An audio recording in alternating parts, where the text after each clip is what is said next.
Okay, question 7. Okay, Quantiles is a game for a single player. It is played with an inexhaustible supply of tiles, each bearing one of the symbols A, B, or C. In each move, the player lays down a row of tiles containing exactly one A and one B, but varying numbers of Cs. The rules are as follows. The player must play the basic rows CAC, and CCAC, CCC. Okay. If the player has already played rows of the form this and this, okay, so with those numbers, and they may be the same row, uh, okay, then she may add this row. Okay, so you kind of create new rows that you can then use later in the game by just compounding the number of C's. Um, so you can add those two together and make one that starts with 3 C's, has 2 C's in the middle, and then has 5 C's on the end. I think that's what they're saying. Okay, so right, and concatenating with intervening A and B. This is called a join move. The original rows remain and may be used again in subsequent join moves. Okay, fine. No other rows may be played. Fine. Give 2 examples other than the basic rows that may be played in the game. Okay, so if I just play the same row to itself several times, then that would always be a row. So if I play, I'm going to call this row the first row, and this is the second row. If I do 2 times the first row, or the first row added to the first row, I get CCA, CCB, CCCC. Okay, and then I guess I could add that on again, the first row again to this. I guess I call this, I don't know, I'll call this 3. So I play that again. I'm just going to call this, so C cubed is 3 C's in a row. So C cubed plus A plus C cubed plus B, and then that's C to the 4, and then 2 C's, so that's C to the 6. Okay, so that's another one. Okay, so these two are rows that are not the original 2 rows that you could play, that may be played in the game. Fine. Give examples of rows which contain exactly 1A and 1B that may never be played, and explain why. Well, okay, well, we can make this pretty easy. You can never play C, A, B, C, C, or something like that, because there will always be a C in the middle. It's in the rules of the game that you sort of concatenate series of C's. So you can never remove the C from the middle. And another one might be, I don't know, C, B, A, C, C. So you could never exchange the order of A and B. There's no rule that allows you to do that. So obviously it's impossible to play that one. And that's that. Okay, quite a nice question there. CN, okay, so I've already been doing that, sorry. Can the goal row be achieved and justify your answer? So the way that I would look at this is, let's say A represents the number of the row 1 that I'm going to use. And let's say B represents the number of row 2s that I'm going to use, okay, of my 2 original rows. So the first number, 128, is made up of 2 C's, sorry, 1 C from row 1, okay. Sorry, I'm doing the other question now. Sorry, let's do 64 first. Right. So the first C is this first series of C's is the sort of 64 C's in a row, and you have 1 C that starts your row 1 and 2 C's start your row 2. So I could say 64 of my A rows are added, and also there's 2 C's on my B rows. So the number of C's that I get at the start from adding B rows is 2B, and the number of C's that I get from the start of adding like my type 1 row is A. Okay, and we can do that for all the different positions. So they both have just 1 C in the middle. So A plus B must be equal to 48. and what's it at the end? There are 3 C's on row 2 and 2 C's on row 1. So what's the number? 112 must be equal to, was it 3 and 2? I think it was 3 and 2. Let's have a look. Yeah, it's 2 and 3. So 2a plus 3b. So can I find numbers for which this will work? Okay, and the answer I think is going to be yes. Let's take this, let's call this equation 1. Let's call that equation 2. And we just need to verify at the end that it works for equation 3 as well. So if we do equation 1, take away equation 2, we end up with 16 equals b. Okay, and then 2 times 16 is 32, so a must also equal 32. Okay, just substituting b is 16 into equation 1, or into equation 2, for instance. Now we need to just check it works. So 2 times 32 is 64, plus 3 times 16, that's 48. Does that sum to 112? Yes, it does. So it's possible. Yeah, it's certainly possible. And we could really just achieve it by saying adding adding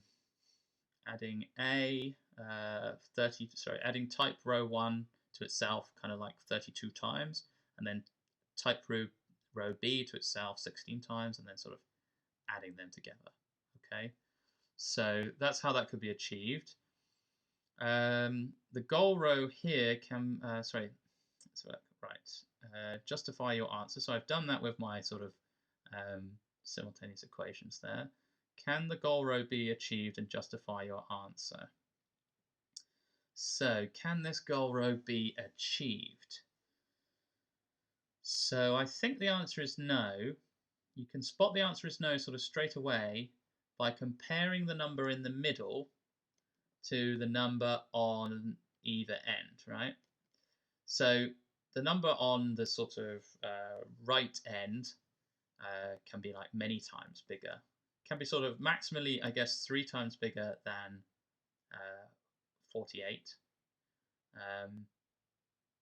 Yeah, because if you just keep adding 2 to itself, then that has the greatest ratio of the middle number to the last number, which is 1 to 3. Okay, this one is just 1 to 2.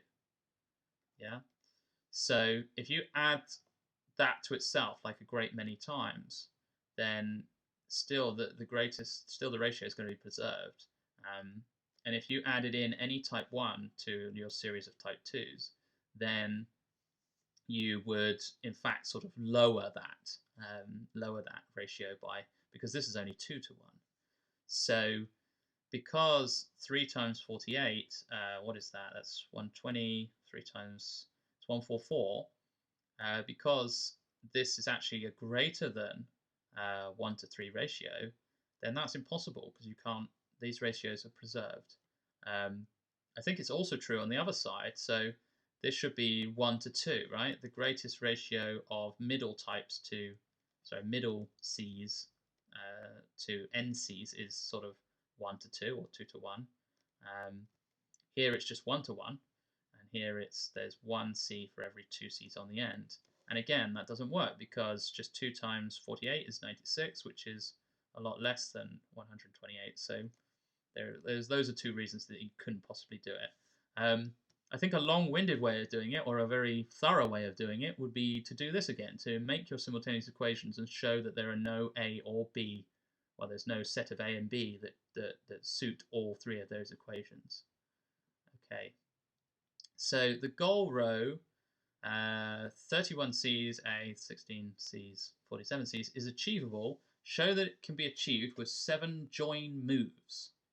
7 join moves. Okay, so a join move is not when you first play, it's when you have to sort of add 2 of them together. So let's start by looking at these numbers.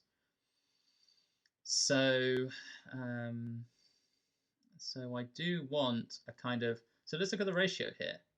I want a slightly less than 2 to 1 ratio of this C number to this C number. So 2 to 1 would be like, that would be sort of, what am I saying here? It's going to be So 16 times 2 is 32, so it's slightly less than 2 to 1. And here, it's slightly less than 3 to 1. So I think what's going on is that you're going to have a load of type 2s and only one type 1. Okay, and only one type 1. So let's give this a go. So let's say that we just start by playing our... So I'm going to write them down first. So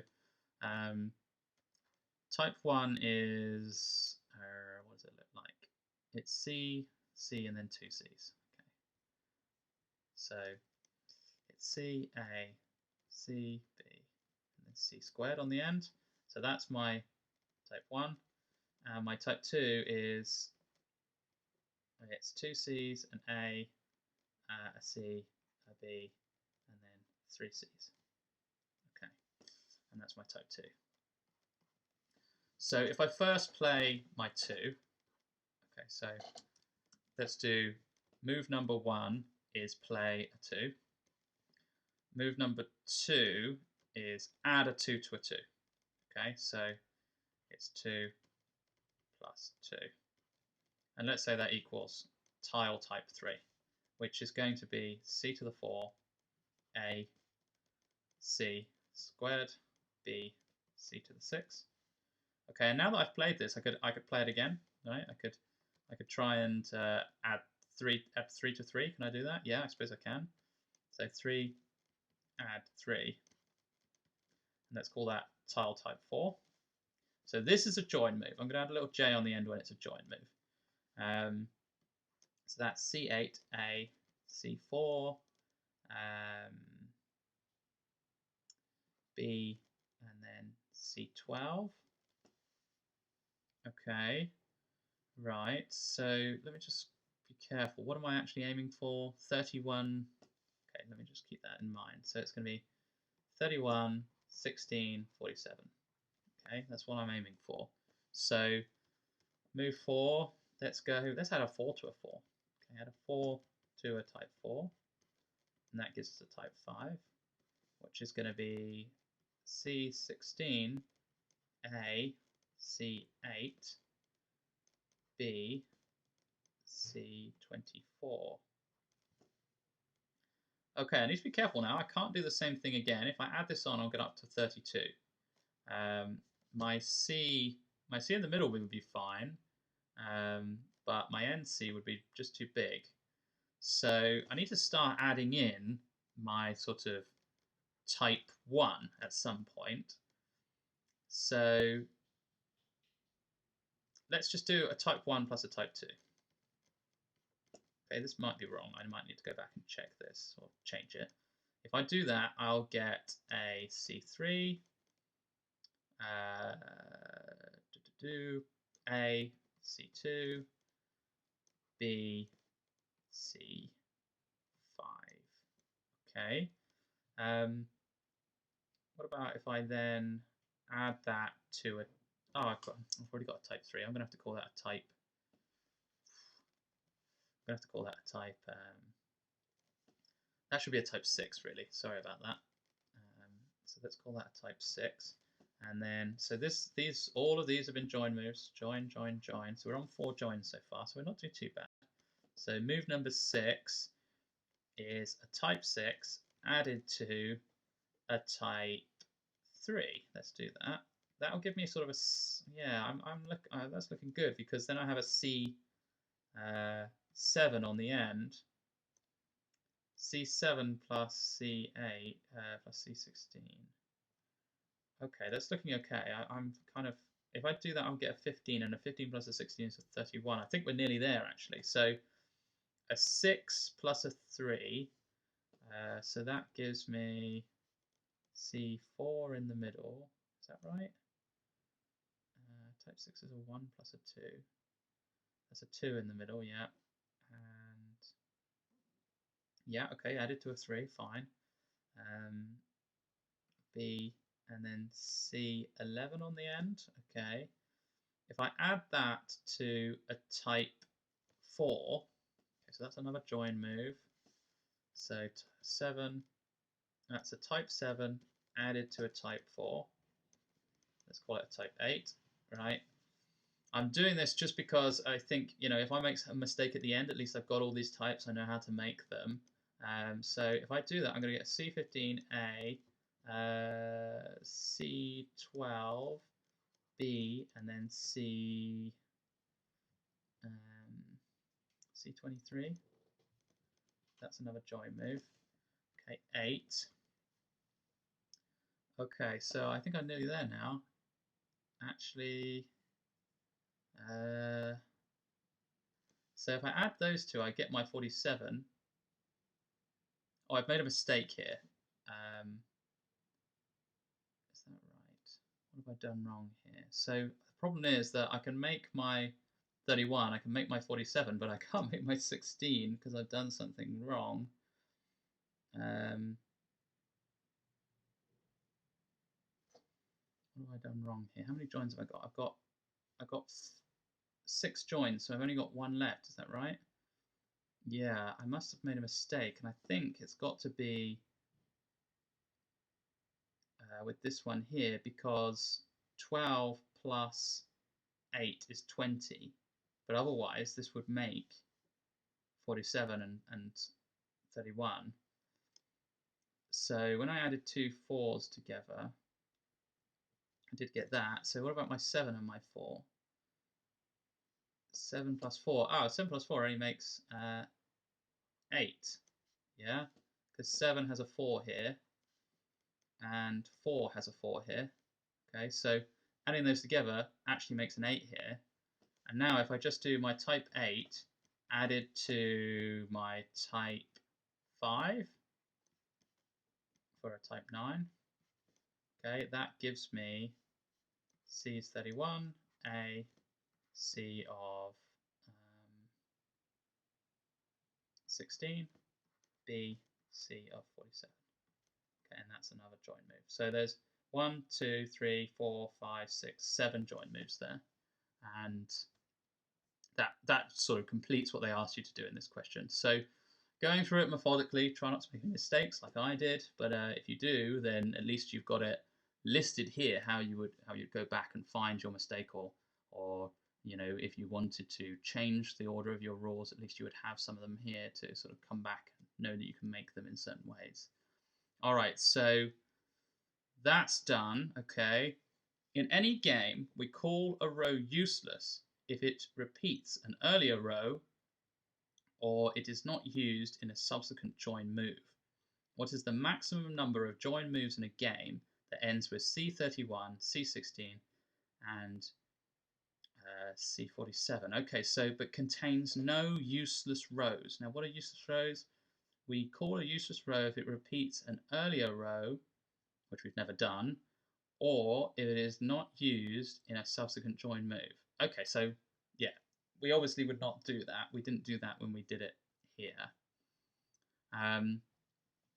But I think what you can see is that in a join move, you always just add 1 to this 16, right? So what is the maximum number of join moves in a game that ends with this and contains no useless rows? Could we do this by just adding it to itself so many times? Yeah, I think what we did is we kind of shortened it here by using previous tiles. But imagine that you just added together, what could we say? So type 2 is C2, C, C3. If we added together type 2s 15 times, then we would end up with, I'm not sure this is going to work. Let me just think. If I added them all together 15 times, so 15, so it'd actually be sort of 14 join moves, but it's adding together 15 different tiles. You would get to C30, A, C15, B, and then C, is that too big? 3 times 15 is 45? Is that right? Right, so 15 tiles. So 15 times 2 is 30, okay. Then can I add on from here? Yeah, I can, because my other tile, if I then just added on my other tile, then I'd get to the tile I wanted, right? But that is 14 join moves there, and another join move to add this tile onto this one, which will bring me up to my 31. And that's kind of like the slowest way that you could do it, right? Because otherwise, this C can only go up each on one time for each. Minimally, it will go up just by one. The middle C will go up by one every single time. So as long as you're doing that, the minimum number of of C increases in the middle, then you know that you're getting the sort of the minimum number of the maximum number of join moves if you're just using the minimum number of additions to that middle C. So the answer, I think, is 15 join moves, and you achieve that by doing 14 join moves joining C to itself. So in fact, it's joining type 2 to itself. So it is in fact type 2. It's 14 joins because each time you join it, there's 15 of them. So the first one isn't a join; it's just playing the tiles. So it's 15 join moves, 14 joins of type 2 to itself, and then one join of type 1 on the end. Okay, and that will be your maximum number of join moves that results in this tile but contains no useless rows. Okay, I think that's the end. Yeah, that's the end of the Mat 2020 paper.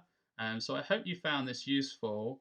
I think a problem with a lot of the other solutions out there is they sort of just tell you the answer. They don't actually go into the nitty-gritty. So if you remember, I made some sort of error here somewhere that wasn't very clever, but I had to use my intuition to sort of go through this and find the right solution and try some different ways of getting the answer out. And we did that in the end. So maybe that will help. And a lot of these questions, I've kind of shown you a couple of ways of doing it. So any of those ways would work. So for me, it would make, something I actually considered was in this question here, in the last part where they asked you to prove the SKs, in question 1.